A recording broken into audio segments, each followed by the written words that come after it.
Assalamualaikum warahmatullahi wabarakatuh. Kembali lagi di pembahasan Kiat Usda dengan Bu Alimah Sadiah dari SMP Muhammadiyah 3 Depok dan masih dengan program MKMP Matematika Kabupaten Sleman.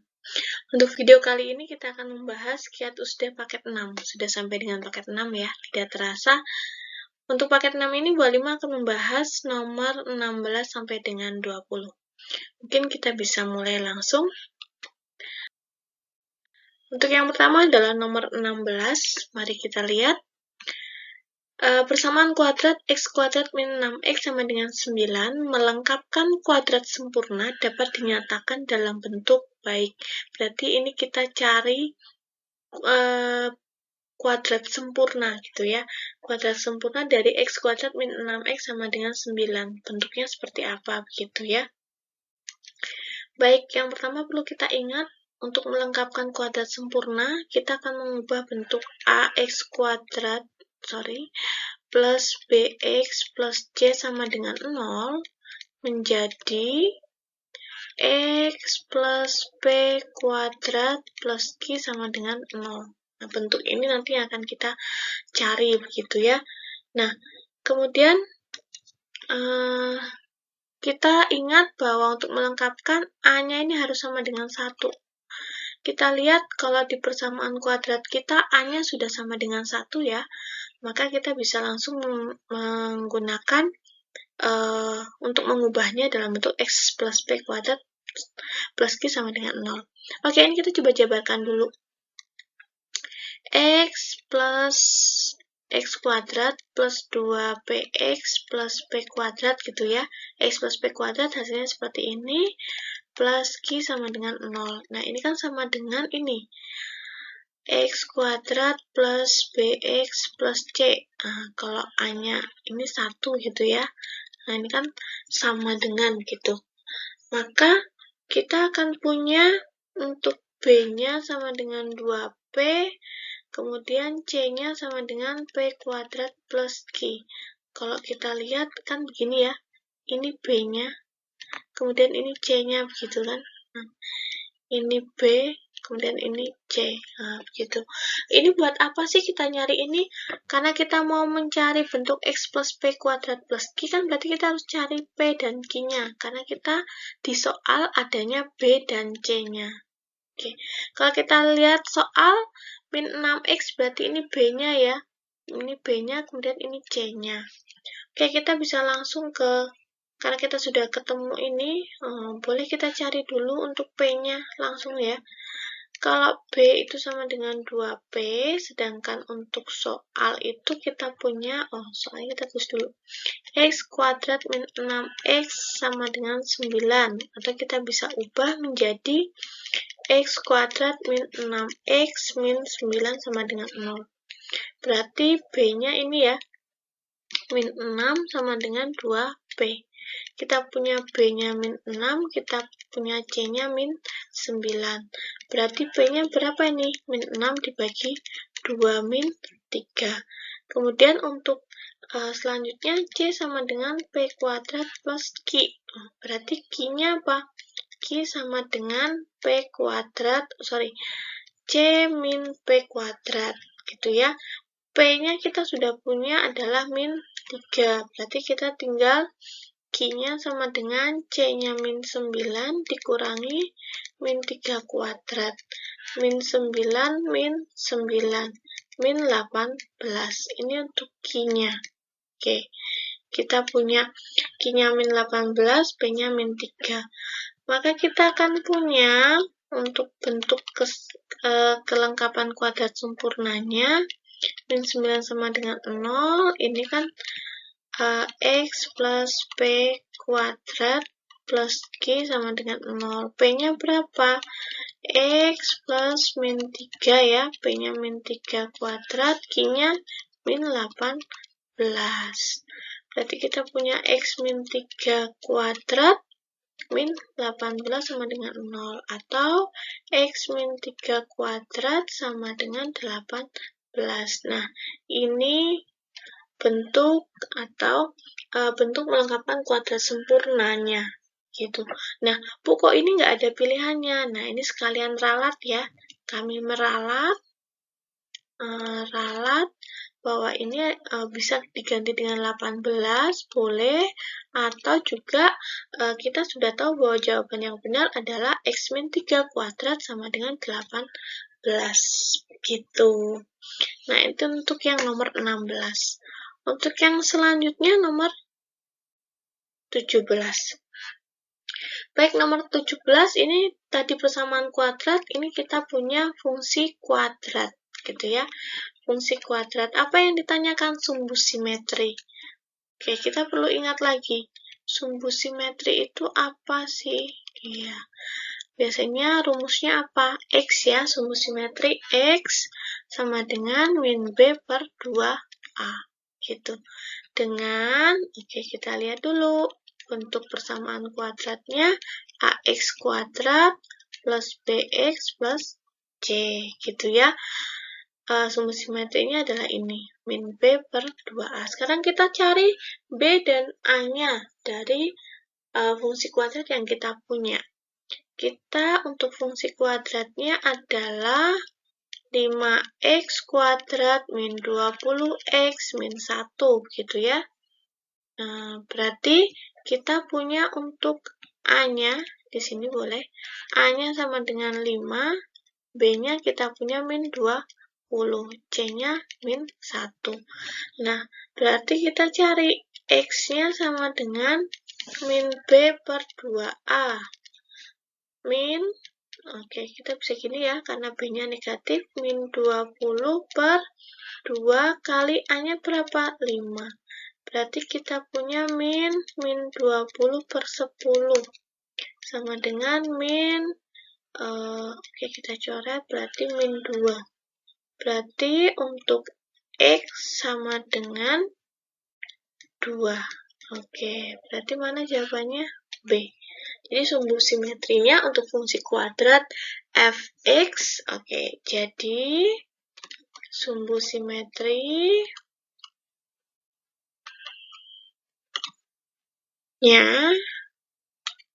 X sama dengan 2. Oke, begitu ya. Itu untuk yang nomor 17. Nah, ini bisa kalian ingat untuk rumus-rumus tertentu, gitu. Rumus ini sumbu simetri, begitu. Oke, selanjutnya nomor 18 kita lihat adalah dua garis sejajar. Kita misalkan ini garis P, kemudian ini garis Q. Garis P dan Q adalah garis yang sejajar, P sejajar dengan Q. Kemudian dia membentuk sudut P1, P2, P3, P4, dan membentuk sudut Q1, Q2, Q3, Q4, karena dipotong oleh misal ini garis M, gitu ya. Nah, sekarang pertanyaan adalah pasangan sudut dalam sepihak. Oke, dalam sepihak. Kita ingat lagi untuk yang dimaksud dengan sepihak, gitu, berseberangan. Nah, sebelumnya kita coba ingat lagi. Bagian yang berada di dalam garis sejajar ini dalam ya, bagian dalam. Maka untuk sudut-sudut yang ini bisa dikatakan dalam sepihak, dalam berseberangan, begitu. Kemudian yang di sini adalah bagian luar. Nah, kalau yang di daerah sini ini, daerah sini ya, ini luar. Oke, untuk yang daerah sini dalam. Nah, kemudian untuk pihak itu yang di bagian-bagian yang dipisahkan oleh garis pemotongnya. Nah, misal ini sisi 1, ini sisi 2. Kalau sepihak, dalam sepihak, berarti dia berada di dalam dan dia di pihak yang sama atau pada sisi yang sama. Kalau di sini kita ada P3 dan Q4. Atau juga P2 dan Q1. Jadi untuk dalam sepihak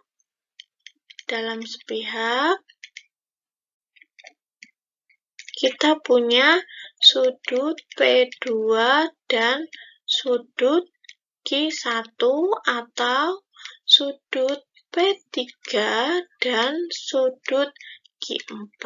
Nah, sekarang kita lihat di pilihannya mana yang sesuai dengan ini. P2 Q1 tidak ada, adanya P3 Q4. Jawabannya adalah yang A, gitu ya. Oke, yang selanjutnya. Ya, nomor 19. Oke, kita lihat. Jika luas persegi panjang ABCD, berarti A, ini ya, A, B, C, D, berarti seluruh ini. Luas ABCD adalah 196 cm persegi. Luas daerah yang diarsir, berarti yang hitam ini ya. Yang hitam ini. Nah, ini arsiran. Kalau kita lihat, ini yang tidak diarsir dan yang diarsir, ini kan dua sudut Q, maaf, garis QP ini kira-kira memotong sama panjang tidak ya, gitu. Memotong sama panjang tidak ada tandanya, maka kita tidak bisa memastikan juga bahwa QP ini memotong sama besar AB, sehingga AP sama dengan PB tidak ada keterangannya. Kalau kita lihat sih, ini kok kayak separuhnya gitu ya. Maka kita bisa mengatakan bahwa daerah yang diarsir ya sama dengan daerah segitiga yang kita lihat ini. Tapi, karena tidak ada tanda samanya, bisa jadi kita juga tidak sesuai gitu. Bisa jadi juga berbeda begitu. Maka, kita bisa menggunakan langkah-langkah, jadi untuk analisa gambar ketika kita tidak yakin, ya kita gunakan apa yang kita punya. Luas ABCD itu kan rumusnya berarti, oke, sebelum kita ke situ, QP itu akan sama dengan AD ya. Berarti ini juga 7. Ini juga 7. Ini adalah persegi panjang. Persegi panjang luasnya adalah panjang kali lebar. Ini 196. Boleh ini kita anggap panjang, ini kita anggap lebar. Nah, untuk mencari yang diarsir ini kan berarti luas persegi panjang dikurangi luas segitiga AQB ya. Berarti kalau kita cari luas arsir itu kan berarti luas ABCD dikurangi luas segitiga AQB, begitu ya. Nah, tapi untuk tahu luas AQB kita harus, karena ini segitiga, kita harus tahu dulu AB sebagai alas dari segitiga AQB. AB atau dengan panjangnya, panjang dari persegi. Nah, kita bisa cari dari rumus yang kita punya atau dari persamaan yang kita punya. Panjang kali lebar 196, lebarnya adalah 7. Berarti panjang sama dengan 196 dibagi lebar gitu kan. Berarti panjangnya 196 dibagi 7. Berapa ini? 28. Oke. Maka untuk luas arsirnya kita punya luas ABCD 196, luas AQB-nya apa? Setengah panjang AB kali panjang QP gitu. 196 dikurangi setengah, AB-nya berapa? AB ini sama dengan P ya. AB-nya 28 dikali QP-nya 7. Nah, ini boleh kita coret. Ini 14 ya. Kemudian 196 dikurangi 98 ya. Berarti berapa? 98. Oh, kalau kita lihat ini ternyata setengahnya ya. Setengahnya. C. Nah, kalau kita lihat ini, oh ternyata memang QP ini membelah AB menjadi 2 sama besar, sehingga untuk segitiga AQD itu sama dengan AQP. Tapi karena di sini tidak ada tanda samanya begini ya, biasanya ada tanda samanya, maka kita tidak bisa memastikan apakah dia membelah 2 sama panjang atau tidak. Maka kita bisa mencarinya dengan rumus luas ABCD yang kita ketahui, atau bisa juga analisa dari gambar. Oh, yang diarsir itu persegi ABCD kurangi segitiga yang tidak diarsir gitu. Itu yang nomor 19. Selanjutnya nomor 20. Oke. Perhatikan gambar berikut. Ini lingkaran ya dengan pusat di O, panjang AO 50. Ini 50. Kemudian yang ditanyakan adalah luas juring. Luas juring, kita ingat lagi luas juring itu rumusnya apa sih? Sudut dari juring yang ditanyakan per 360 kali luas lingkaran. Oke. Berarti kita alfanya berapa kok dari gambar ini? Alfanya, berarti kan ini ya, alfa ya. Alfanya ini karena dia pelurus nih ya, ini berpelurus sepertinya AB adalah diameter ya, berarti alfanya adalah 180 kurangi 108, berapa? 72 alfanya. Kemudian untuk luas lingkaran, rumusnya adalah pi R kuadrat, dengan R-nya adalah 50, pi-nya 3,14. Oke, tinggal kita masukkan ke rumusnya.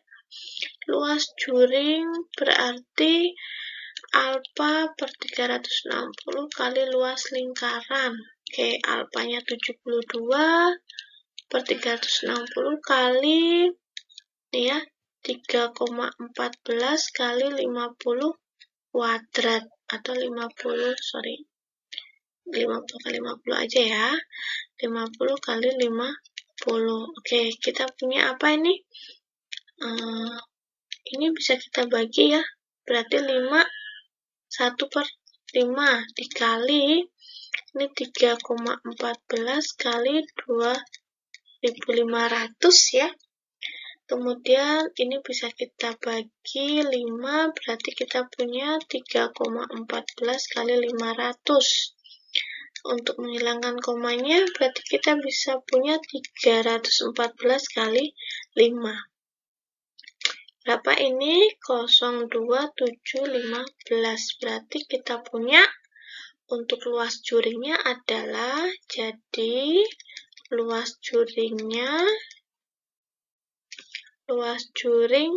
OBC adalah 1570 cm persegi. Oke, yang ini. Nah, itu tadi pembahasan kita sampai dengan nomor 20 untuk paket 6 kiat USDA. Seperti di video-video sebelumnya, Bu Halimah menyampaikan bahwa ini adalah hanya salah satu cara yang bisa kalian ikuti. Anak-anakku bisa lebih mengeksplor lagi cara-cara yang lainnya. Ini bisa menjadi perbandingan gitu ya, cara mana yang paling mudah yang bisa kalian ikuti. Mungkin Bu Halimah akhiri. Terima kasih, semoga video ini bermanfaat untuk belajar anak-anakku di rumah. Terima kasih. Bu Halimah akhiri. Wassalamualaikum warahmatullahi wabarakatuh.